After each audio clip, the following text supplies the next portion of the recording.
Hello and welcome to the William Hill preview of the McCoy's Premier League darts. We are now into week 4 and we travel to Exeter. But last week in Belfast, 8,500 fans were witness to some great matches. The end of the night, Phil Taylor took on Barney. Barney with a 106 average, but he still couldn't get near the 113 average of Phil Taylor, and Taylor ended up with an 8-3 win.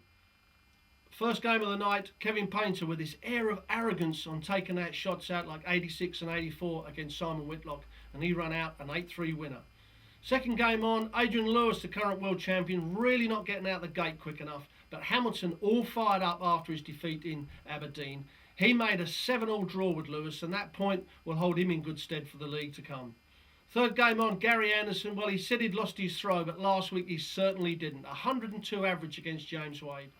Well, first game up this week sees Kevin Painter take on James Wade. James Wade is 3-0, a must-win for James Wade. Kevin Painter has got this air of arrogance, as I said, on his checkouts. He really is confident at the moment. But we never know what James Wade's going to turn up, so Kevin Painter is going to stay confident throughout the whole of the game. This one wouldn't surprise me if it starts off with a draw, but Kevin Painter, if he can take them checkouts, he could end up a top 4 place and really in a great position from after this week in Exeter.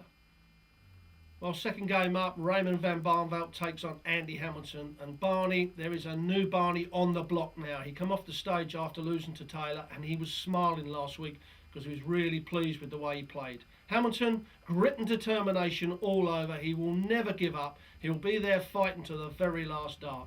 But I really cannot see him beating Barney this week. I think the odds on Barney are something for the punters to take.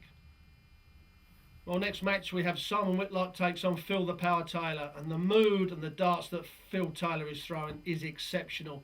At one time he was up to 118 average last week in Belfast. Simon Whitlock, losing to Kevin Painter last week, really didn't get into any rhythm, didn't take that in checkouts, which is a really mainstay of his game.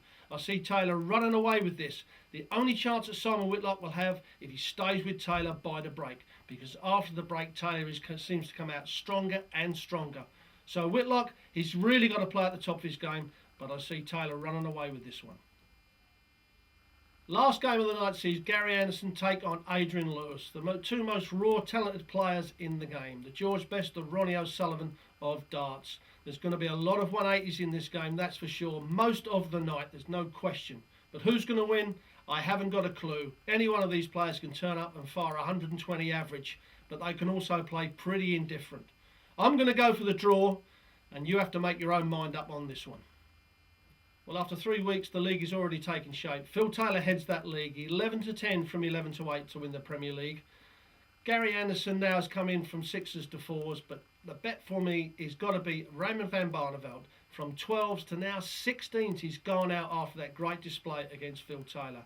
I think we see a completely different Barney at the moment, and he's throwing great darts, and he is my tip to make that top 4 and to play Phil Taylor in the final at the moment. I'm Rod Harrington, and this has been your weekly preview of the Premier League. For all other bets, go to williamhill.com, the official betting partner of the Premier League.